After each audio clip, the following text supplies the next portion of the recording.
2 3 4 5 मैं आ रही हूँ।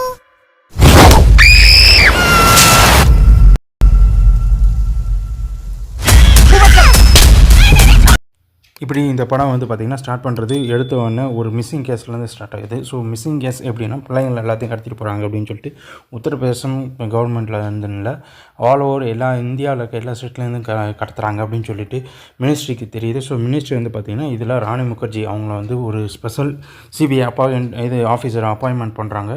ஸோ ஒவ்வொரு ஏரியாவாக அவங்க வந்து அனலைஸ் பண்ணுறாங்க. எத்தனை பிள்ளைங்க காணாமல் இருக்குது, இது எங்கெங்கெல்லாம் காணாமல் இருக்குது, யார் இந்த பிள்ளையை தூக்குனாங்க அப்படின்னு சொல்லிட்டு ஒவ்வொரு ஏரியாவிலையும் ஒவ்வொரு லொக்கேஷன்லையும் வந்து ரூட் மேப் வரைக்கும் வச்சு லொக்கேஷன் ஸ்டார்ட் பண்ண ஆரம்பிக்கிறாங்க. இந்தியாவிலையும் தமிழ்நாடு எல்லா இடத்துலையும் எல்லா டிஸ்ட்ரிக்ட் ஸ்டேட் எல்லா இடத்துலையும் வந்து பிள்ளைங்க மிஸ்ஸிங் ஆகிறாங்க. அந்த பிள்ளைங்கள்லாம் எங்கே போகிறாங்க, என்ன செய்கிறாங்க, என்ன ஆகுறாங்க அப்படின்றத அதுக்கப்புறம் அந்த ஏரியாவில் லோக்கல்லாம் தூக்கும்போது அதில் ஒருத்தன் சொல்கிறான், ராணி அப்படி சொல்லிட்டு ஒருத்தி இருக்கா, அவள் தான் வந்து எல்லாத்தையும் தூக்குறா, அவள் தான் வந்து பிள்ளைங்க எல்லாத்தையுமே கடத்திட்டு போகிறா அப்படின்னு.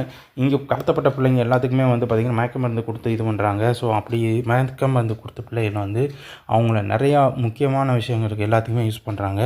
ஸோ இந்த ராணி தான் முக்கியம், அவள் தான் மெயின் டார்கெட் அப்படின்னு சொல்லிட்டு கடைசியில் முகர்ஜிக்கு தெரிய வருது. ஸோ அங்கேருந்து ஹீரோயின் தூக்குறாங்க. நம்ம பழைய ஏற்கனவே இதுக்கு முன்னாடி பார்த்த விஜயசாந்தி படத்தில் இதே மாதிரி கேரக்டர் இதே மாதிரி கெட்டப் இருக்குது. பட் ஸ்டோரியோட மெத்தட் வந்து மட்டும் இல்லை. ஸோ அதே ஸ்டைலில் ராணி இது பண்ணுறாங்க. கடைசியில் சின்ன சின்ன பிஞ்சு குழந்தைங்கலாம் ஒரு லொக்கேஷனில் இருக்காங்க, அவங்க எல்லாத்தையும் தூக்குறாங்க. அதேமாதிரி இதில் தேவைப்படாத போகக்கூடிய லேடிஸை வந்து எரிச்சிடுறாங்க. அதே மாதிரி தான் போகுது. ஒரு கட்டத்தில் ராணி டைரெக்டாக வந்து பார்த்திங்கன்னா நான் என்னென்னலாம் பண்ணிக்கிட்டு இருக்கேன், என்ன பண்ணிகிட்ருக்கேன், குழந்தைகளை கடத்துறவங்களை என்ன பண்ணிகிட்ருக்கேன் அப்படின்ற எல்லா டீட்டெயிலையும் வந்து பார்த்திங்கன்னா டைரெக்டாக நம்மளோட ஆஃபீஸருக்கே கால் பண்ணி சொல்கிறாங்க. அப்படி சொல்கிறவங்க நான் ஆர்கன்ஸை மட்டும் திருடுற எல்லாத்தையுமே இது பண்ணிக்கிட்டு இருக்கேன் அப்படின்னு சொல்லும்போது சரி எப்படியாவது நான் உன்னை பிடிச்சிடுவேன் அப்படின்னு சொல்லிட்டு இது பண்ணுறாங்க. அதே மாதிரி அவங்க பிடிச்ச அந்த அக்யூஸ்டையும் வந்து அவங்க கண்ணு முன்னாடியே அவங்க கொண்டுறா. ஸோ ராணி முகர்ஜி எப்படியாவது இவங்களை தூக்கிடணும், இவங்களை போட்டு தள்ளிடணும் அப்படின்னு சொல்லிட்டு பிளான் பண்ண ஆரம்பிக்கிறாங்க. அதேமாதிரி ஃபஸ்ட் ஹாஃபில் தூக்கின அந்த 2 பிள்ளைகளையும் ஒரு லொக்கேஷனில் ராணி கண்டுபிடிச்சிடுறாங்க. பட் அவங்க கண்டுபிடிச்ச மிச்சம் 2 பேர்லாம் எல்லாருமே வெடித்து சாதாரண மாதிரி பாம்லாம் செட் பண்ணிடுறாங்க.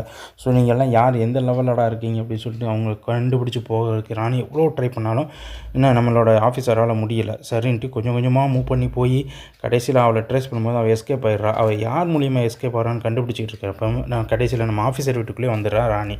ஸோ இப்படி தான் வர்றாங்க. கடைசியில் இவள் பிடிச்சாலாம், அவங்க எல்லாத்தையும் அரெஸ்ட் பண்ணாங்களா, பிள்ளைங்க எல்லாத்தையும் மீட்டினாங்களா அப்படின்ற அந்த படத்தோட லாஸ்ட். ஸோ படம் வந்து பார்த்திங்கன்னா சூப்பராக பக்கா மாசாக இருக்குது. ஆல்ரெடி இதே மாதிரி கேரக்டரில் நம்ம விஜயசாந்தி பண்ணாலும் இதில் இருக்க கான்செப்ட் வந்து வித்தியாசமாக இருக்குது. ஓகே, அடுத்து வரும்போது பார்க்கலாம். நைட்டு வணக்கம், பாய் பாய்.